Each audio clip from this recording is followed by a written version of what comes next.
Hi everyone, welcome to Impact Academy. I'm Yashish Vichintada. So today let us continue with the 21st question in Indian economy. In last session we have seen till 20 questions.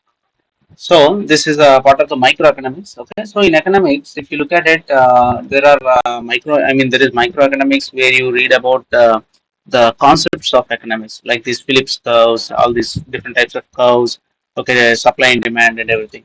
And then you have this macroeconomics. Okay, macroeconomics you deal with GDPs. Okay, different international organizations and all these finance policies, all this something not related to individual what economic unit, but as a nation as a whole, etc. Okay, and then one more thing you need to prepare is this documents like the budget documents, socio-economic survey, etc., etc. So microeconomics is not very important from the exam point of view. Usually, too many questions will not be asked, and because it is what we are going into hardcore economic theory, it will be difficult for the student also. So better to focus more on macroeconomics and economic documents. Okay, but let us also quickly look at some of the microeconomic concepts also. So which one of the following curves plots the relation between inequality and per capita income? So that is Kuznets curve. Okay, don't look at the answer directly. I'm leaving the answer open to save time. Just read the question and then look at the answer. Fine. So if you look at what is Kuznets curve, it is talking about the income inequality. That means the difference between the rich and the poor. For example, the poor person is having 10 rupees, rich person is having 100 rupees. Okay. So as the per capita income increases, now per capita income is total GDP by population, right? Total, basically total income of the country by population. So yeah, you may be rich, he may be poor, whatever it may be. But in general, total income by population. That means per person how much is there. In reality, it may not be the case. Okay, but so what happens is as this per capita income increases. So initially, suppose per capita income is say 1,000 rupees. Okay, in that case, the poor person is having 100 rupees, the rich person is having 1 lakh rupees. So on an average, you are getting say 1,000 rupees as the per capita income. As the per capita income increases, suppose the per capita income becoming from 2,000 to 2,000, 3,000, 10,000. So what Kuznets curve is saying is when the per capita income is becoming 10,000, for up till a point, up till this turning point, the individual income, okay, is going to increase. Basically, the income inequality is going to increase. That means when the total income of the country is increasing, that means initially it is the rich people that get more income. Okay, because for example, yeah, if you are earning 10 lakhs, okay, you pay so and so tax 10%, 20%. Then as the overall income of the country increases, your 10 lakhs is becoming 20 lakhs, 30 lakhs extra. But once it crosses 30 lakhs, then you are going to pay more tax. Okay, you're going to pay 30% tax, and then you're going to pay house tax, entertainment tax. You're going to pay wealth tax, and if you gift your assets to your children, you're going to pay several other taxes. Okay, gift tax, etc. So after beyond a certain point, then even when the income of the country increases, the income of the rich person does not increase so much because he is going to be subjected to so many taxes. Okay, so what the Kuznets curve is saying, when the per capita income of the country is increasing, so initially the income inequality will increase to an extent. So beyond this turning point, what happens is as the income of the country, the per capita income increases, then the income inequality will not be that high because there is going to be a balance between the rich and the poor. Because in this stage it is developing economy, then it becomes developed economy. Then there will be a lot of taxes on the rich people. That taxes will be used to develop the poor. Okay. So as the per capita income increases, after the turning point, it will first initially the inequality will increase, then it will decrease. That means the poor people and the rich people, the gap will get blurred because even the poor people are getting all benefits.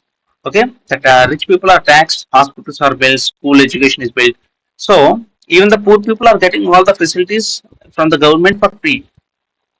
Okay, so the income inequality will reduce beyond a certain point. So that is Kuznets curve. If you look at Laffer curve, The curve devised by the economist Arthur Laffer in 1974, it links average tax rates to total tax revenue. So it says that higher tax rates initially increase revenue, but after a point, a further increase in tax causes the revenue to fall.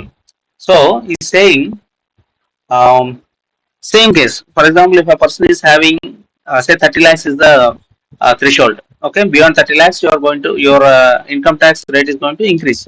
So when you are at 10 lakhs, you if you have a factory worth 10 lakhs, you will try to make increase. Okay, you will work hard and try to increase the factory to 20 lakhs, and you will pay 20% tax. You don't mind. Okay, then you will try to increase the factory to 30 lakhs. Okay, I'm just giving a rough example. Then your tax is becoming 30%. So beyond that, you will not have any interest. Okay, because once you cross the 30 lakhs, then there are so many of these taxes are going to come in. Okay, big companies have more taxes. So what you will do, instead of making this 30 lakhs into 40 lakhs, you will open one more small factory for 10 lakhs. Okay, so instead of going from 30 to 40, instead of crossing that limit, you will say, I'll keep this 30 like this, I'll open one more 10 lakh small company. Okay. So instead of making a big company, you are adjusting to that limit.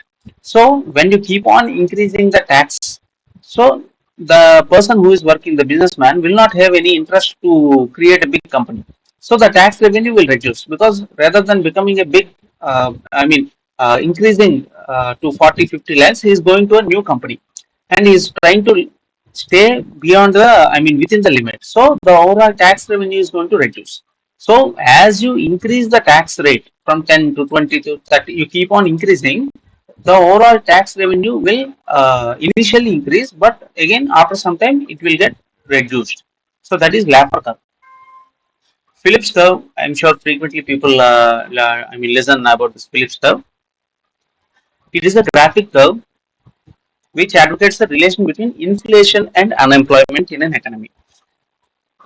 So inflation and unemployment are these are all very important topics. Okay.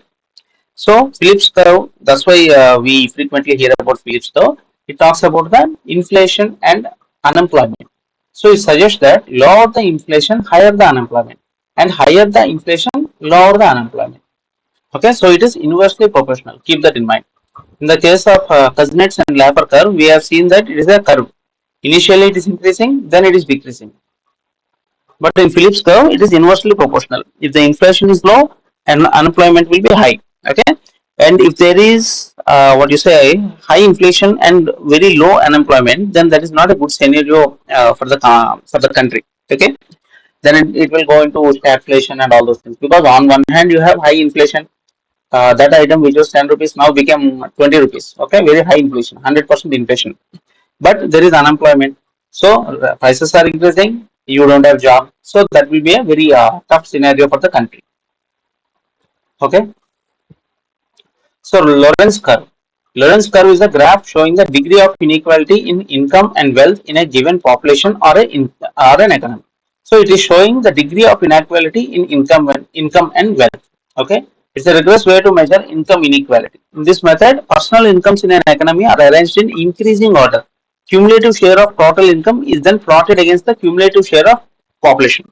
So basically, they are saying how much population is there, how much income is there, and based on that, they are trying to find out how much inequality is there. Anyway, just try to remember. Okay, Kuznets curve is talking about economic inequality and the per capita income. Laffer curve is talking about tax. Okay, if you keep on increasing the tax rate, there will be a point where the tax revenue will not increase. It is going to reduce. Phillips curve, very important. It talks about inflation and unemployment, and they are inversely proportional. So in this particular case, which of the following curves plots relation between inequality and per capita income? It is Kuznets curve. Okay, 22nd question. So tax incidence shows the entity who bears the burden of tax. Okay. Next, tax elasticity refers to the percentage change in revenue due to the percentage change in tax rate and the extension of coverage. So that is fine. That is correct actually. So let us look at what is tax incidence. So tax incidence shows the entity on which tax is imposed. Okay. It is different from tax burden, which is, as the latter refers to the one who actually bears it. Tax burden. For example, if you are purchasing a product, okay, there is going to be a tax of 10%. So we are, so when you are buying that product for say 100 rupees, so the price of the product is 90 rupees, and the remaining 10% is tax. So who is bearing the tax? It is the person who is buying the product. So he is buying for 90 rupees, but he is also paying 10 rupees extra for the tax. Okay.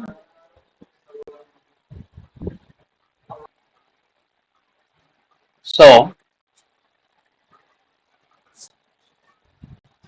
so tax burden is the person who actually bears it.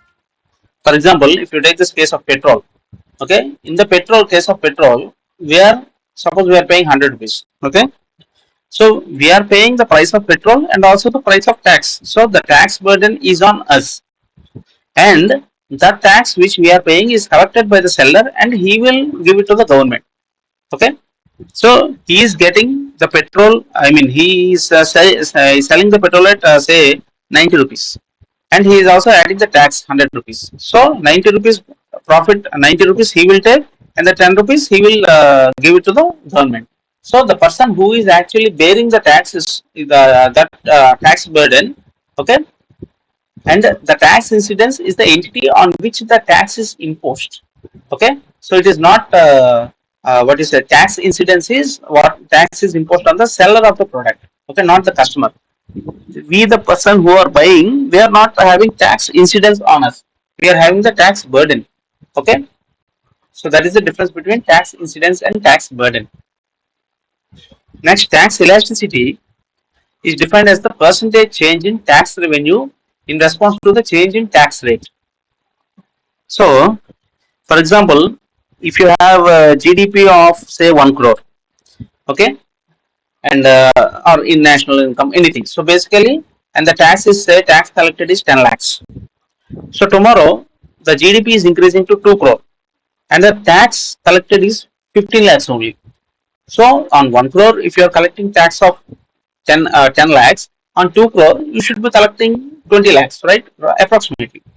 So that means more and more people, I mean, as per the amount that is being generated, the tax is not being collected, right? That's what it means.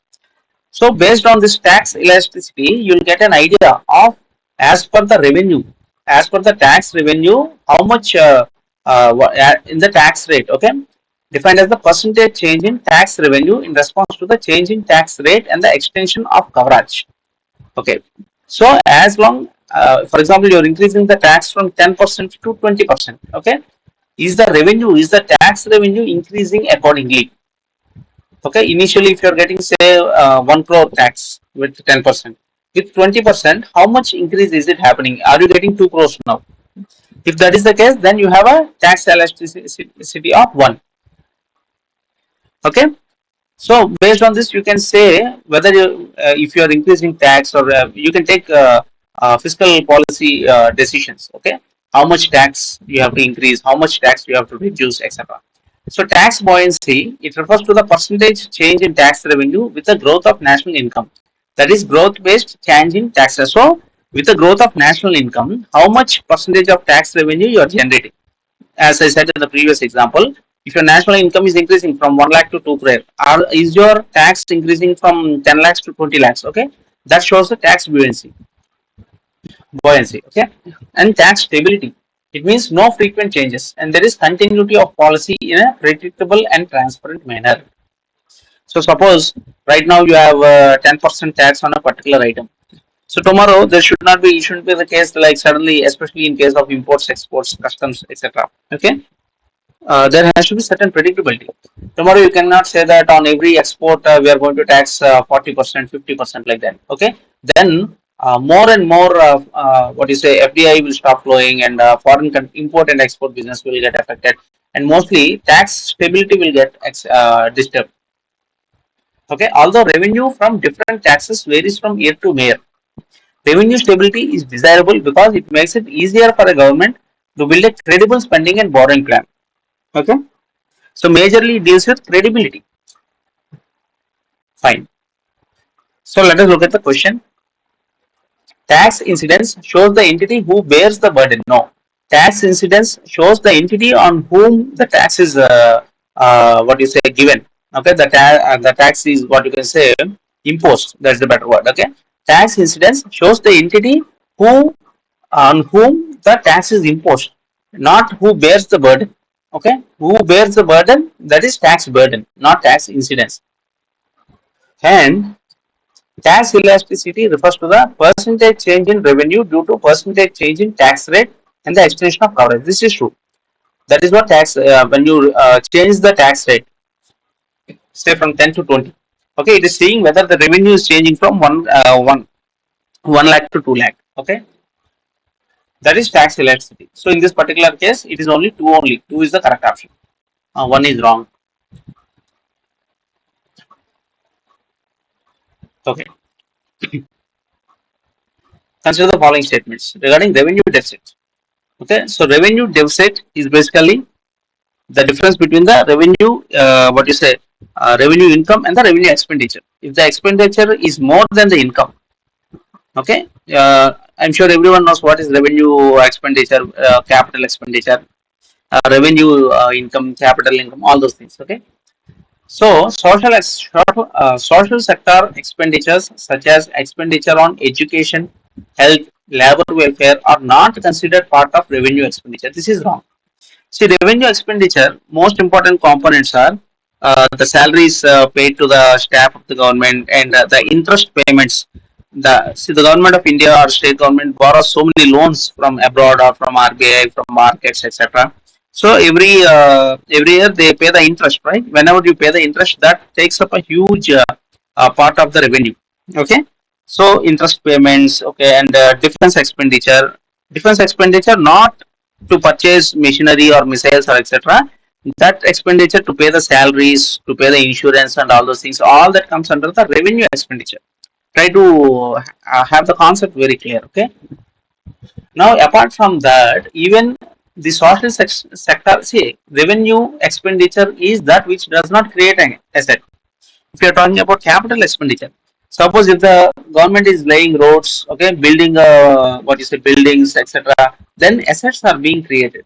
Or if it gives loan also, if the central government gives loan to another country, that is also capital expenditure, because people will think if you are giving loan, how can it be an asset? Okay, it is an asset because it generates revenue. When you are giving loan, you will get interest. So that is also an important form of asset. So all that comes under capital expenditure.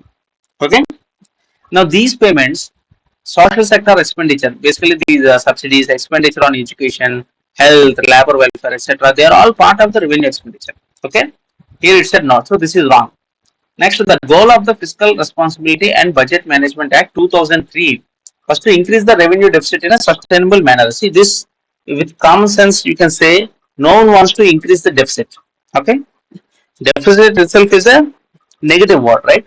That means there is something lacking. So why do you want to increase the deficit? There is not going to be any law which tries to increase the deficit. So with common sense also you can say this is wrong. So neither one, not answer D. So in India, social sector expenditures such as education, labor, welfare, health, contribution to agriculture, social security under government flagship schemes like this ration, okay, free ration, and Arogyasri cards, Ayushman Bharat, etc. All those things are part of revenue expenditure. Okay, because no asset is created. When assets are not created and just money is being spent as a to as a, I mean, what you can say, just money is being spent. Okay, no revenue is being generated, no asset is being generated, then everything is part of revenue expenditure. So excess of this expenditure is revenue deficit. That means if you are having income of 1 lakh, but you are spending 1,50,000, so now obviously that 50,000 is deficit. Next, the FRBM Act, Fiscal Responsibility and Budget Management Act, is to provide for the responsibility of the central government to ensure intergenerational equity in fiscal management and long-term macroeconomic stability. Okay, so they want macroeconomic stability in the long term. Okay, by removing fiscal impediments in effective conduct of monetary policy and prudential debt management. So basically talking about all good things. Okay, you want to manage your debt properly and removing any fiscal restrictions, all those things. So in order to do that, what you need to do? Okay, you need to reduce the deficit. If you have 1 lakh, you spend according to your 1 lakh. Okay, if you have 1 lakh, why are you spending 1,50,000? So you always try to reduce the deficit. The main highlights of the FRBM Act 2003 was that Government of India was to take measures to reduce the fiscal and revenue deficit to eliminate revenue deficit by March 31, 2008. So that is the idea of the act. This act was introduced in 2003. It is saying by 2008, their idea is to reduce the fiscal and revenue deficit. But in reality, fiscal deficit is there, revenue deficit is also there. Okay. So fiscal deficit is basically total income minus total expenditure. So our budgets are usually deficit budgets. Okay, the government plans like that because if you have 1 lakh, you plan for 1,50,000. So their idea is that 50,000 will adjust somehow. We'll take a loan or anything. Otherwise, development will not happen. So we take loans from World Bank or IMF, etc., or RBI, and using that we give these welfare schemes. Okay, capital infrastructure development, all these things. So our budgets, and in the for that matter, most of the budgets throughout the world are deficit budgets only. But this FRBM Act and the several finance commissions, all of them are saying at least try to reduce the revenue deficit. See, fiscal deficit is okay beyond 4%. I think now it is less than 6. They have set targets to keep it below 6. So fiscal deficit is okay. You are saying you want to create infrastructure, so you are taking loans. That is fine. But at least revenue expenditure, which is salaries, okay, all these direct expenditure, don't increase that. So if you don't have money, don't give high salaries. Okay, that is the idea. So at least keep revenue deficit as zero. Even the 15th Finance Commission has said try to bring down the revenue deficit to zero. So apart from this, there is something called as the primary deficit. Okay, primary deficit is basically from the revenue deficit to remove the subsidies. Okay, subsidies and the interest payments basically. The interest payment, because the interest payments are not what you said direct expenditure. You are not giving salaries or anything. It's just going out of the country or going out from the government. Okay, you're not spending it. You're just repaying the amount you have taken in the past. So if you remove that what you say interest payments and all, then that is called primary deficit. Okay, just go through the definitions more clearly. So that is the idea of the FRBM Act. By 2008, you wanted to make it zero, but in reality, it never happens. At least you have to keep it below a certain level, say 4% or something. So in the coming budget, keep an idea. I mean, look out for fiscal and revenue deficit and try to remember them. They are very important. Okay.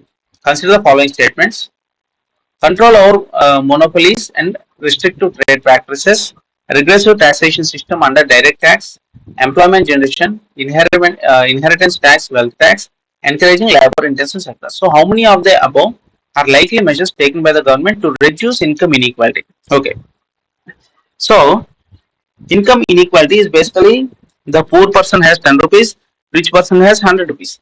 That you want to reduce. So the poor person should have around 30-40 rupees and the rich person should have 60-70 rupees. Or at least the rich person say becomes from 100 rupees he becomes 200. That is fine. That is not bad. But the poor person has to come out from 10 rupees to at least 100 rupees. So that is how you reduce the income inequality. Now look at these options. For example, look at this employment generation. Employment generation is good. Okay, you create employment generation. A person who is not having any income, now he is getting 30 to 40,000 rupees salary. So the income inequality has reduced. The rich guy is at he is at say earning 1 lakh. Now you are also earning 30,000. Previously it was zero. So the inequality has reduced. So inheritance tax and wealth tax on rich people. Say you are having 10 rupees, the rich person is having 1,000 rupees. Because he is having 1,000 rupees, you put a inheritance tax. You say you will take 10% and a wealth tax 10%. So you are cutting out of 1,000 rupees, you are cutting 200 rupees as taxes. Now the poor person is having 100 rupees, rich person is having 800 instead of 1,000. So the inequality has reduced. So this is also fine. Encouraging labor intensive sectors. So say you are having 10 rupees, the rich person is having 100 rupees, the poor person is having 800 rupees, so the inequality has reduced. So the inequality has reduced. So the inequality has reduced. So this is also fine. Encouraging labor intensive sectors. So if you create more industries, more employment opportunities where more labor are required, then they are all going to get jobs.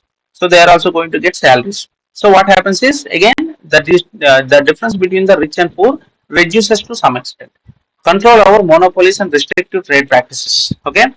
So if in a particular area there is only one business person who is taking care of all business, and we have this Competition Commission of India, several MRTP Act, all these things, which try to avoid such condition.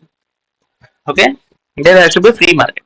So when you control these monopolies and restrictive trade practices, more and more people will come and do the business. So they will also start earning money. So again, the poor people are earning money. So the inequality is going to reduce. So all this is fine. 1, 3, 4, and 5 are completely fine. Regressive taxation. What is regressive taxation? What is progressive taxation? So progressive taxation is, say you are earning 10 lakhs, you are getting 10% tax. You are earning 20 lakhs, your tax becomes 20%. Okay, now you are earning 30 lakhs, your tax becomes 30%. That is progressive taxation. As your income increases, the tax increases. Okay. Now regressive taxation is, as your income increases, the tax reduces.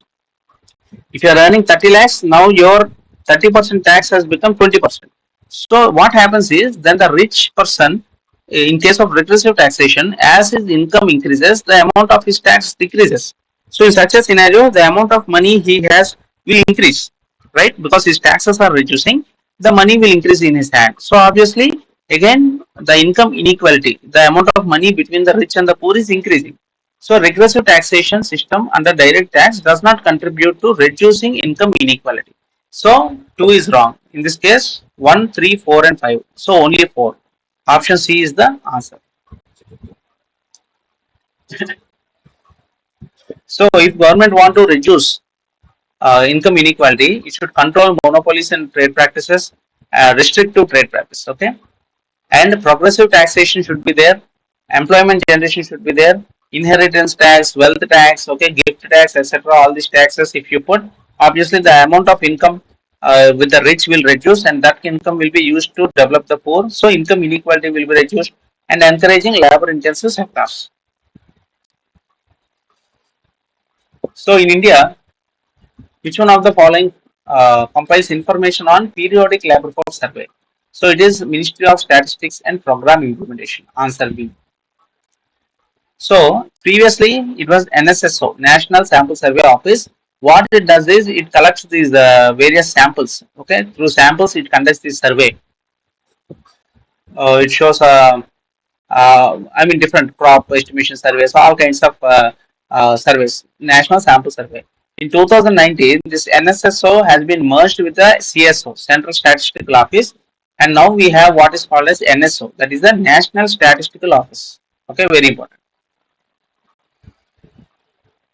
So, and this NSO works under the MOSPI, okay, MOSPI, Ministry of Statistics and Program Implementation. Okay, and this NSSO, before becoming NSO in 2017 itself, it has launched what is called as PLFS, very important. Okay, periodic labor force survey, and the objective of PLFS is to estimate the unemployment indicators, worker population ratio, labor force participation ratio. That means out of 100 people, how many people are participating in the labor market? Okay, what is the unemployment rate, and all these things are very, very, very important. And interval of 3 months for the urban areas only in the current weekly status. Okay, so this PLFS is, see, in the short interval of 3 months for the urban areas only. In this current weekly status, it is considering only urban areas, not rural areas. And to estimate employment and unemployment indicators in both usual status. So in this current weekly status, only urban areas. In usual status and current weekly status combined, it is going for both rural and urban areas. So if such a question is asked, it will become very tough. No one can answer, so don't worry. Just remember PLFS. Okay, fine. And NSSO and CSO have been merged in 2019 to become NSO. But in 2017 itself, NSSO came up with this PLFS. So this PLFS, Periodic Labor Force Survey, is given by MOSPI, Ministry of Statistics and Program Implementation. So which one of the following statements best to describe the term tax buoyancy? So tax buoyancy is basically, it refers to the percentage change in tax revenue with growth in national income. Okay, we have already seen in the past, right? Tax buoyancy refers to the percentage change in tax revenue with the growth of national income. That means if the national income is becoming from 1 crore to 2 crore, how much tax? For example, when the national income was say 1 lakh, okay, and we are getting a tax of 10,000. So if the income becomes 2 lakh, are we getting tax of 2,000? So that shows the tax buoyancy. So if it is not increasing, then the policy makers will understand that somewhere something is missing. So even though income is increasing, people are not paying tax. So where is the problem? They can be able to identify. So it is an indicator to measure the efficiency and responsiveness of revenue mobilization in response to growth in GDP. So basically our national income is increasing, but where are we missing? Why are we not able to efficiently collect the tax? That is shown through tax buoyancy. If the tax buoyancy is greater than 1, is good for the economy. That means if the tax buoyancy is more than 1, so if the economy is increasing, the tax is also increasing more. That means people are paying more tax. If the economy is increasing, that means people are earning more money. More products and services are being sold. So they are also equally paying more tax. Okay, that is a good thing. So it depends on the size of the tax base, rationality, predictability, and simplicity of tax rates, friendliness of the tax administration. Okay, so all this will have a good tax buoyancy. So in the context of Indian economy, consider the following statements: labor force and workforce. So what is the difference between labor force and workforce? Okay, first labor force is the total number of people employed or seeking employment. It refers to the number of persons actually working or willing to work. Okay, so all of I mean our aspirants, they are all part of the labor force, because even though if you are not working, you are willing to work. On the other hand, workforce refers to only those persons who are actually working. So that means we do not come under the workforce, but we come under the labor force because we are willing to work. So labor force refers to the number of persons actually working or willing to work, which is correct. Workforce refers to the number of persons who are actually working, and it does not include those who are willing to work. So workforce means those who are actually working. Labor force means those who are working and also willing to work. So both the statements are correct. And also worker participation rate, total workers by total population into 100, common sense, right? Total workers by total population, how many people are working, work participation rate we will get.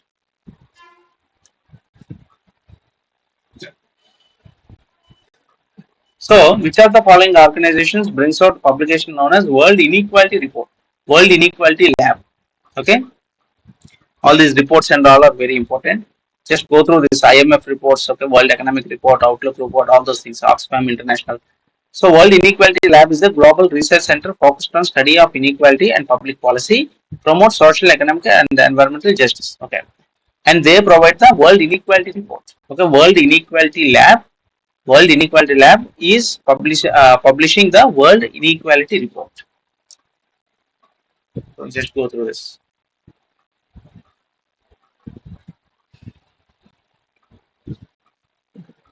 So, what is the angel tax?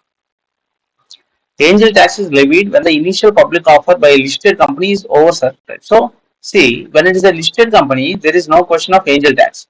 For example, you have a very nice idea, you will come up with a startup. Okay.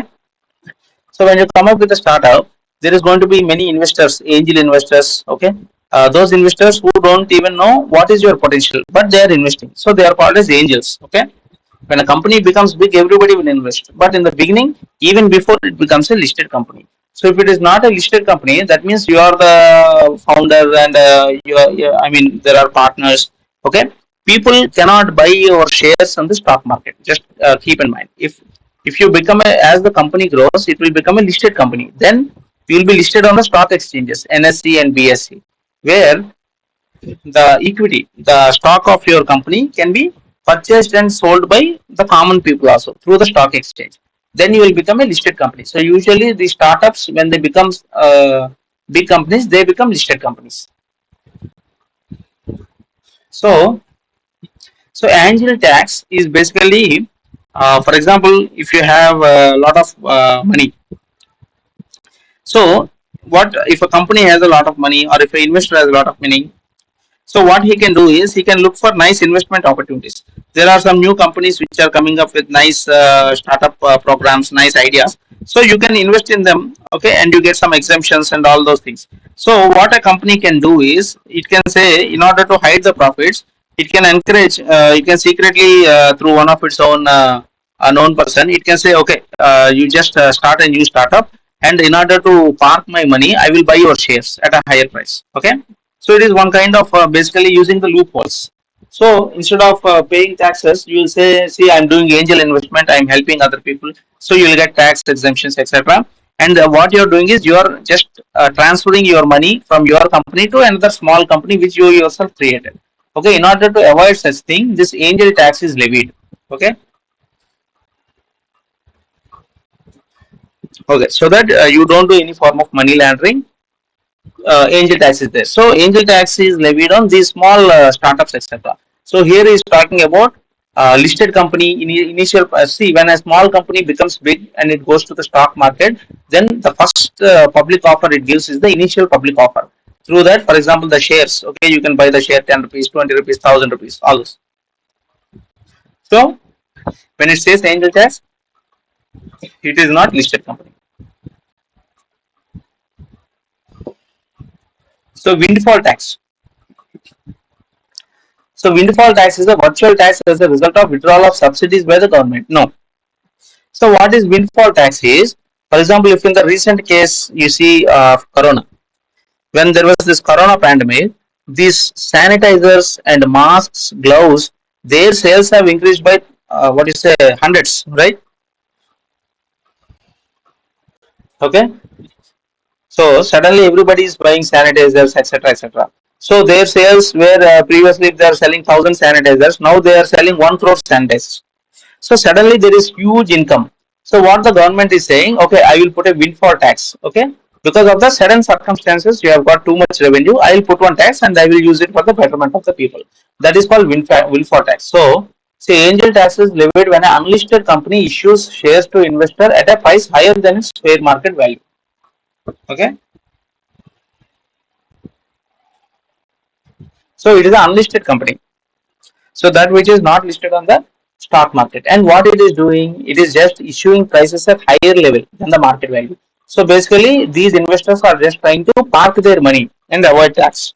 So in such cases angel tax is levied.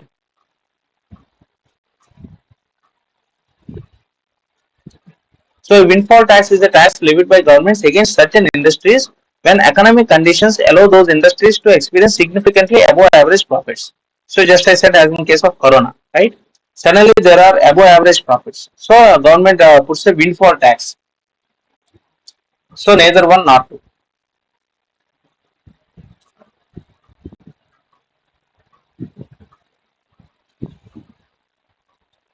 Okay. So you've seen the question, right? So let us first see what is market mixed economy. We've already seen what is market economy, right? Adam Smith, Wealth of Nations, license fair, that is non-intervention from the government. All that is market economy. So the market will decide what price, etc. So India is a mixed economy. That means there is active participation from both government and the private sector. For example, if you see, especially in the rural areas, etc. For example, if you look in the cities, there are private hospitals, there are government hospitals.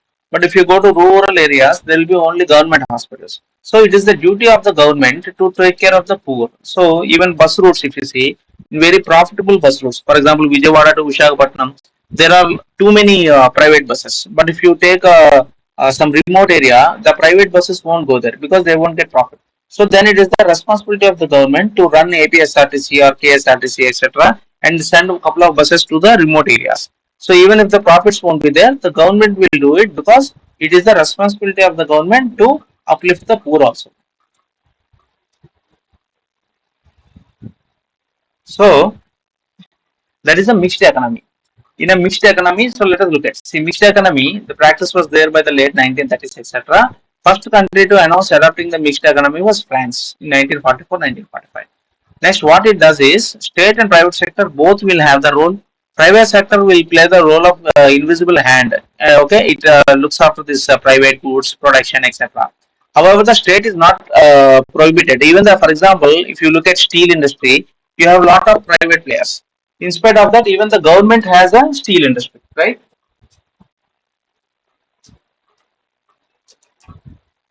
So several of these, for example, if you look at BSNL, even though you have Airtel and Jio, you still have BSNL. That means the government is also doing business. Okay, that is mixed economy. Next, economic roles played by either the state or private sector may not remain fixed at all times. Okay, as I said, for example, sometimes the government may also, I mean, even if it is getting losses, it will have to run some services just to help the poor, etc. So there is no fixed role between the private and the government. Next, these roles which the private sector will not be motivated to play should be taken care by the state. As I said, no bus provider will try to go to the remote areas. Okay, and large private hospitals will not open hospitals in rural areas. So in such places, the government will open in the sense of public goods. Okay,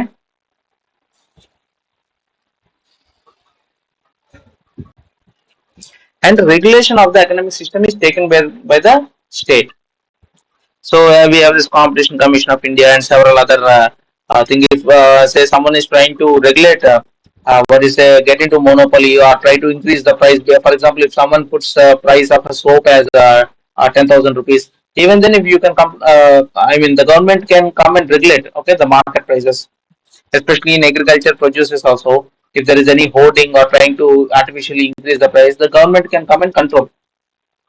So it is not a complete capitalistic or market economy. It is a mixed economy where both government and the private sector play equal role. Okay, not equal role as per the need. So here look at the question. In reference to a mixed economy, economic roles played by either the state or private sector remain fixed at all time. They are not fixed. They will change according to the requirement. The roles which the private sector will not be motivated should be taken by the state. That is true, right? Where the private sector does not want to go, okay, the government will go in order to help the poor. Regulation of the economic system is to be taken care of by the state. That's what the state governments and the central governments do, right? The state means not just state, it is the government, okay? Whether it is state or central government, it's called as a state, and it regulates the economic system when the prices are becoming too high or when there is a lack of demand and supply. Suppose the onion prices are increasing, then it will put a ban on export of onions, okay? In order to control the prices here. Also, because the price of rice is increasing, government has come up with this new brand Bharat brand of rice and atta, etc. So the regulation of the economic system will be taken care by the state. So 2 and 3 are correct. Option B is the right option. Okay, so we'll continue in the next session.